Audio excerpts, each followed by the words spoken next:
First, my brother died. A week later, my nephew followed, 6 years old, too small for a coffin. At the funeral, my sister-in-law didn't shed a tear, not one. Her face was carved in stone. "Stop clinging to a dead child," she told me coldly, as if grief were weakness, as if love were inconvenience. But I clung anyway. I visited his grave every day.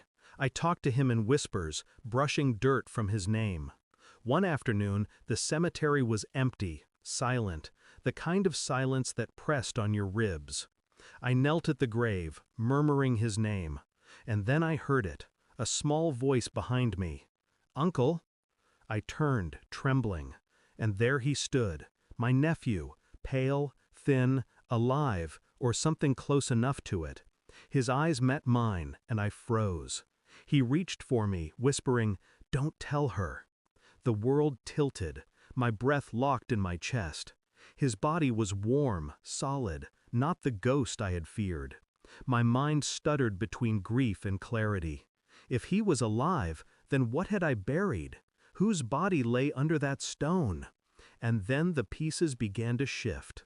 My brother's sudden death, the hospital's vague explanations, my sister-in-law's dry eyes, her cold dismissal of grief. She hadn't lost a child, she had hidden him. But why? Money, insurance, custody, maybe worse. The motives didn't matter yet. What mattered was the truth was buried deeper than the grave I stood over. I took my nephew's hand. His fingers clutched mine, desperate, fragile. I promised him silence. But silence is never free. Inside, a storm began to coil. I played the part of the grieving uncle a little longer. Flowers at the grave, polite dinners with her, measured questions. And in the shadows, I investigated. Hospital records, altered. The death certificate signed by a doctor who'd lost his license years ago. Insurance policies, fat and gleaming.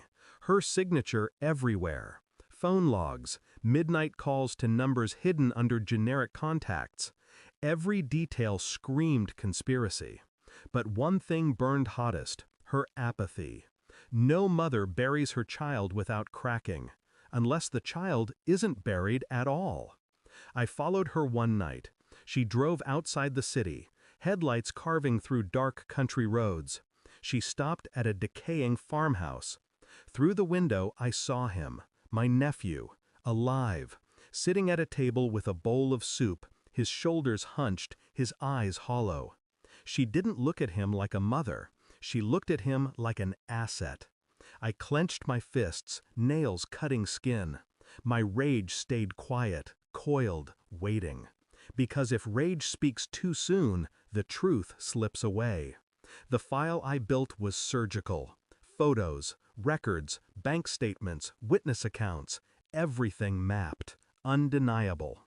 I didn't hand it to police. I handed it to her. At her kitchen table, I placed the folder before her. She flipped through page after page, each one a blade. Her face drained of color. Her lips parted. Then came the tremor. "You don't understand," she whispered. I said nothing. She tried again, louder, desperate. "He's worth more to me dead. Do you understand? More." The words landed like acid. No hesitation, no regret. She admitted it as if it were simple arithmetic. And in that moment, I knew my brother hadn't died of misfortune either. Her betrayal was absolute, her motherhood a mask, her love a weapon. I leaned back, watching her crumble. No fury in my eyes, only calculation. From my coat, I slid one final document across the table. Custody transfer papers, already signed, already sealed.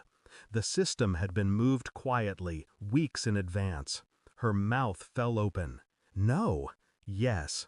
Her hands shook, reaching for the papers as if she could undo them. But her name was irrelevant now. Her power severed. I let the silence crush her, each second heavier than a scream. "You killed my brother," I said finally. My voice was ice. "You tried to kill his son. You buried your soul for money."